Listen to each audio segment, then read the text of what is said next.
I am Whitney, a spry 67-year-old. A few years ago, my husband, who was a lawyer, passed away in an accident, and now I'm living alone. I have one son, but he got married and moved out. His name is Timothy. He's 35 years old. He works at a civil engineering firm, and currently, due to his job in a rural area, he resides in a rental apartment nearby with his wife. His wife, Brittany, is 33 years old. Timothy and she met at their workplace where they were colleagues, grew close, and after a period of dating, they got married 3 years ago. Given their jobs entail long business trips, they have decided to hold off on having children for now, so they don't have any yet. As for me, I'm eager to see my grandchildren, but I understand Timothy has his plans, so I'm patient. Currently, I am not employed, but thanks to my late husband's life insurance, accident insurance, and inheritance, I am living comfortably. I believe I am in good health for now, but recently I have started feeling the weakening of my legs and hips, and living alone has begun to feel a bit unsettling. One day, Timothy called to say he would visit. I was looking forward to it, since it had been a while since he said something like that. Then Timothy came over with Brittany. "Mom, long time no see. Have you been well?" "Whitney, it's been a while. Have you changed at all?" They had mentioned they had some news to share, which had me secretly hoping. Could it be that they're having a baby? "Well, the project I am on is nearing completion, and it has been decided that I'll be working at the headquarters after this." "Oh, does that mean you're moving back here?" "Yeah, my job will be more administrative from now on, so I shouldn't have to work on site anymore." "That's good news. The headquarters is in the city, right? If you won't be going to sites anymore, how about buying a house somewhere?" "Actually, Brittany suggested something. We were thinking, why not move in and live here with you?" "That's right. Since Whitney is alone now, and considering your age is becoming a concern, we thought we could take care of you if we lived together, if necessary." "Really? I still feel quite energetic, you know. But it's uncertain what might happen, and living alone at your age is indeed concerning." "Well, I do feel uneasy about living alone at times. But isn't this house too old to accommodate all of us?" "This house was built by my husband and has been standing for 30 years as a 2-story home. It even boasts a reasonably spacious backyard. The first floor houses the kitchen, a bathroom, and a toilet. There's the living room and 3 bedrooms. The second floor consists of a room my husband used as the study, and another room we used as our bedroom. I guess if Timothy and his wife moved in, they'd occupy the first floor, and I'd take the second. I have a suggestion." Brittany leaned in with excitement. "How about we do some renovations?" "Renovations?" "Yeah, this house was built during the dot-com bubble area. It's made of good materials and is pretty solid. It'd be a waste to tear it down. That's why Brittany thinks we should renovate and live together." "Well, speaking of that," Brittany hesitated a bit. "Would you mind covering the costs?" "The costs?" "Yes, we got a quick estimate before coming here. We'll make the first floor barrier-free. The kitchen will be updated and integrated with the living room, turning it into an open-concept kitchen. We'll also revamp the bathroom and toilet with the latest fittings. For the second floor, we'll add a spacious balcony and turn it into a sunroom.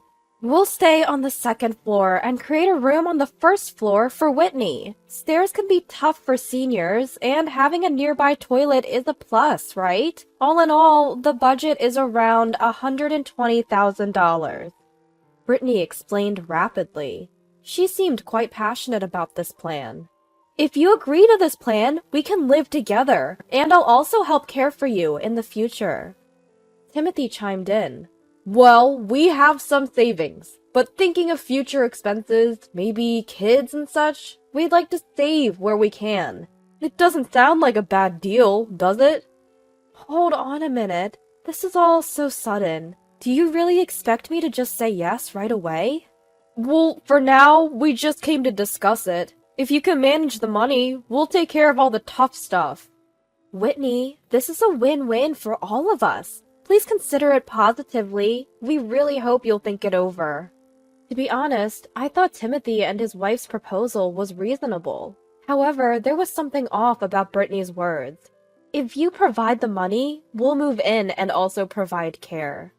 I wondered, is this a give me money and I'll take care of you kind of deal? Of course, resolving my current home's issues sound great, but there's something I just can't get behind. At the time, I honestly didn't think too much about the whole ordeal. Later, Timothy and his wife finished their jobs in the countryside and moved to a rental apartment near their parents' house. Now that they lived closer, Brittany started visiting more frequently. She kept bringing up the topic of the home renovation. I started to feel that it might not be such a bad idea, but Brittany seemed a bit too pushy for my taste. In response to my non-committal stance, she would get annoyed and say things like, "Whitney, why won't you approve of this? It's a good deal for you too." And, "These days, you won't find many daughter-in-laws willing to live with their in-laws, but I am. I'm even offering to take care of you. You won't find anyone else like me." Her approach felt almost threatening, and it was genuinely unsettling. When I asked her why she was so desperate, she glared at me and snapped. "Desperate? Don't you realize this is all for you, Whitney? We're talking about securing your retirement with $120,000. That's not a small amount." I found Brittany's attitude quite off-putting. Timothy, instead of intervening, asked me to listen to her, saying, "Mom, we're trying to help. Please, just listen to what Brittany has to say." I was completely taken aback. Thankfully, thanks to my husband, we were financially comfortable, and I always planned to leave some inheritance to Timothy. Everything should work out. If Brittany could genuinely care for us in our old age, perhaps I wouldn't have to think about costs like retirement communities. I began to think that maybe, just maybe, Brittany's plan was a win-win, as she put it. So I agreed, and let Timothy know. "Great! We'll start making arrangements. Please, prepare the money." I liquidated some of my assets and transferred the funds to Timothy's account. We then officially contracted a construction company and requested designs. Later, we were told that the blueprint was ready and went to see it with Timothy and Brittany. That day, Brittany seemed in a good mood, far from the person who had yelled at me. I've never really looked at blueprints before, so I couldn't understand most of it, but they showed me the layout. The biggest changes were in the plumbing, with significant alterations to the bathroom, toilet, and kitchen. The first floor mainly consisted of a garage and a Western-style room. I noticed a small room connected to the garage. "What's this? It looks too small for a room. A storage or closet, perhaps?" "Brittany, what's this room for?" "Oh, that? It's like a spare room or storage, something we thought might be useful in the future." "For a child, perhaps?" "Well, something like that," she responded ambiguously. Her demeanor hinted at ulterior motives. Timothy, who's always been quiet, didn't interject much. I've never seen him be so subservient to anyone. I felt something was off, but I thought this is between Timothy and his wife, so I didn't push it any further. Then the construction finally began. I moved to an apartment complex the contractor had recommended. The complex had 8 units and 1 building, and my place was on the 2nd floor at the corner. Knowing the importance of good neighbor relations, I went to greet everyone. To my surprise, many were younger, and they all greeted me back warmly. My neighbor was a single mom named Serena. Her daughter was Irma, an adorable 5-year-old girl. Serena had lost her husband in an accident and had no relatives to rely on, raising Irma all by herself. However, she was so cheerful, and Irma quickly took a liking to me. Occasionally, I'd share some of my meals with them, gave treats to Irma, or babysat her when Serena was running late. Timothy and his wife, who'd visit once in a while, became quite fond of Irma, saying, "Kids are just so precious. Maybe we should think about having one soon." One day, while enjoying tea with Serena, who had a day off, she seemed hesitant and began, "Don't take this the wrong way, okay?" "What's up? You sound so serious." "While I was cleaning a hotel room the other day, I saw Brittany, and she was with a man I didn't recognize." I almost spat out my tea in surprise. "Are you serious?" "Yeah, I've seen her many times, so I'm sure it was her. She was in quite flashy clothing, and the man was in a suit. Can you maybe find out more about this? I mean, I'm just part-time. Plus, there's the matter of compliance. Compliance? It means following rules and regulations. Essentially, as a hotel, we have rules to protect our guests' privacy. I see. Things have become so strict nowadays. But we need to address this Brittany situation. Right. I pondered for a moment. First, we need to gather evidence. I have an idea. I'll reach out for help. I'm sorry, maybe I shouldn't have said anything. No, I should be thanking you. Thank you.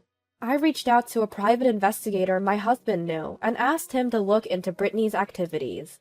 Given Timothy's odd behavior, I asked them to investigate that as well. Brittany, being a housewife, had a lot of free time when Timothy was at work. I wondered, what was she doing during those hours? I decided to wait for the results from the detective agency. The renovation of my childhood home is going smoothly. Brittany kept finding reasons to go out, like, I'm going to check on the renovation's progress, or I'll buy some treats for the Carpenters. However, when I asked the Carpenters, most said that Brittany rarely showed up. She was probably using these excuses to see her lover. In the meantime, the detective agency was making progress. Turns out, Brittany's lover was a high school classmate. Apparently, he was an ex-boyfriend she reconnected with at a reunion last year. They gathered quite a few photos and recordings, so I had plenty of evidence.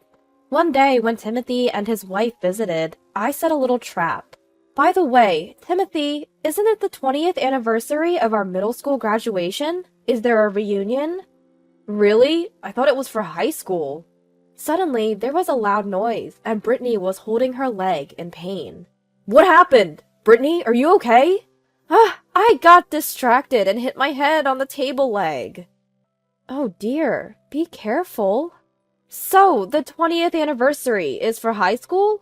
Yes, I'm organizing it, so I'm sure. I wish it was for middle school. I would have seen my old flame, Clementina. This time, an even louder noise followed. Oh my, Brittany, again? What happened now? Ouch, I'm sorry, I bumped my head. Maybe I'm just naturally clumsy. Mom's talking nonsense again. Clementina is now a mother of 2. Why do you keep saying stuff like that? Oh, really? Sorry about that. Brittany seems to react noticeably whenever reunion is mentioned. Observing her behavior, it's clear she's having an affair. Finally, the renovation was complete. The exterior had new siding, the roof was now solar paneled, and at a glance it looked like a brand new house. The heavy front door was replaced with a lighter one. Inside, there was no trace of the old home. The bathroom was now spacious and clean, but the most transformed space was the kitchen. It had an induction cooktop and a dishwasher. Brittany was over the moon. I wondered if one of the rooms on the ground floor would be mine. The scent of new wallpaper felt comforting. Soon, the moving in of stored belongings would begin. I began packing up my apartment in preparation for the move. I said my goodbyes to neighbors Serena and Irma. Irma shed some tears, but she gave a small smile when I told her she could visit with her mom sometime. Then came the following Sunday. Before the move-in, I cleaned each room and considered the arrangement of electronics and furniture. Both Timothy and Brittany made decisions without consulting me, constantly sidelining my opinions. Feeling increasingly ignored, I finally raised my voice. Where should I put my stuff? Sure enough, hearing my voice, the two of them approached. Hey, this isn't Whitney's room, you know. Wait, what? I thought I was on the first floor. Where's my room? I'd prefer this one. What are you talking about? Your room isn't here either. The one we set aside for Whitney is over there. Pointing in the direction, I realized it was that mysterious room. Isn't that just a storage room? Just be grateful we provided a room at all. That's your room, Whitney. It's about 500 square feet, so it's spacious enough. What? There's no way I'm living in a storage closet. I raised my voice in frustration towards Brittany. Timothy, are you seriously going to trap me in there too? Well, yeah, looks that way. Timothy seemed genuinely sorry. So, this was your plan all along, huh? Don't like it? Feel free to leave. If you don't want to live with us, there's nothing we can do, right? Brittany started laughing loudly, while Timothy looked down in silence. Just then, a voice echoed from the front door. Right on time. Hello there, I'm Attorney Galton. Is Whitney around? I checked the time, and he was right on schedule. It's been a while. Your late husband was a great help to me. We're in the middle of moving, but we appreciate your guidance. Let's get straight to business, shall we? It seems everyone's here. Yes, please, come this way. As I led Galton and his assistant into the room, Brittany and Timothy looked completely taken aback. Galton began explaining. First, regarding Timothy's debts, or rather his loans, they were recently settled by a third party. Here are the related documents. Meaning, I had paid off Timothy's debts on his behalf. Wait, what is this? Mom, why did you... I found out about the debt from your failed investment. It was initially covered by Brittany's parents, but I've taken care of it. They were okay with the arrangement. Mom, you knew about this? Now you don't need to hold back anymore. Speak your mind. Mom, I'm sorry. Thank you. We'll talk about this later. That was just a small thing. Now, on to the main topic. Main topic? Timothy looked confused. From our conversation so far, Brittany was already sweating bullets. Whitney, I'm the victim here. My husband lost our money in a bad investment, and my parents had to cover up the debt. She started defending herself, even though I hadn't said anything. So, you've been manipulating Timothy, right? I mean, Timothy did wrong, but you've been up to something even worse, haven't you? What are you talking about? I've done nothing. As she said this, her face turned pale. Galton continued the discussion. So, let's get to the point. Brittany, you're having an affair with an old flame from high school. What? Timothy looked at Brittany, his face full of shock. No, it's not serious. It's just a fling. Timothy is the only one I truly love. I swear. Well, we're just presenting objective facts here. Even if you say you only love your husband, it doesn't matter to the fact. We're just reporting based on our findings. The investigator then pulled out some photos and played a voice recording. Timothy's just my ATM. I'm just using him until I can be with you. Where did they record that? They're really thorough. That was just the beginning of the recording. I tricked that idiot and his parents to renovate their house. First, I'll kick out his mother, have a friend seduce my husband to catch him cheating, then divorce him. That way, I'll get the alimony and the house to pay off my parents' debt. Then I'll marry you. Smart, right? You're still bad news. I heard you had changed. I'm just so in love with you. I want to be with you soon. There was more, but that was enough. The photos showed the two of them entering a hotel, embracing in a car's shadow, and engaging in compromising actions, both inside and outside the hotel. Brittany slouched, looking defeated. It was impossible to argue against such strong evidence. We apologize for the inconvenience. I bowed deeply, impressed by the detective agencies and Galton's work. We're at your service. Timothy, if you wish, we can help with the divorce papers, alimony, and property division. Thank you for your hard work. Brittany, her position completely compromised, left the house, leaving Timothy behind. Timothy was visibly shaken, but it was clear their marriage was over. He requested to start the divorce proceedings right there and then. Later, the law firm reached out, and a meeting took place with Brittany, her parents-in-law, the man she cheated with, and his wife. It turns out Brittany's affair partner was an old boyfriend. They reconnected at a reunion, and the sparks reignited. It was supposed to be a one-night stand, but after his transfer back to town, they continued the affair. He was married and had a child, but this led to their divorce. Our Timothy finalized his divorce and received a significant amount in alimony. Brittany's parents paid for it, making their daughter and her boyfriend repay them as a debt. Both Brittany and her boyfriend were disowned by their families. The two now work and live at a remote hotel, barely getting by, repaying their debt. Sometime later, our next-door neighbor Serena visited with Irma. Irma's kindergarten was nearby, and they were on their way home. Irma was very fond of Timothy, so I told them to visit any time. After several visits, Timothy and Serena grew close and eventually married. Relationships can be unexpected. Now in this house, Timothy has a new wife and an instant elementary-aged granddaughter. Irma calls Timothy Dad, and me Grandma. We cherish her as if she's our real granddaughter. Timothy and his wife live harmoniously. I cherish these happy moments.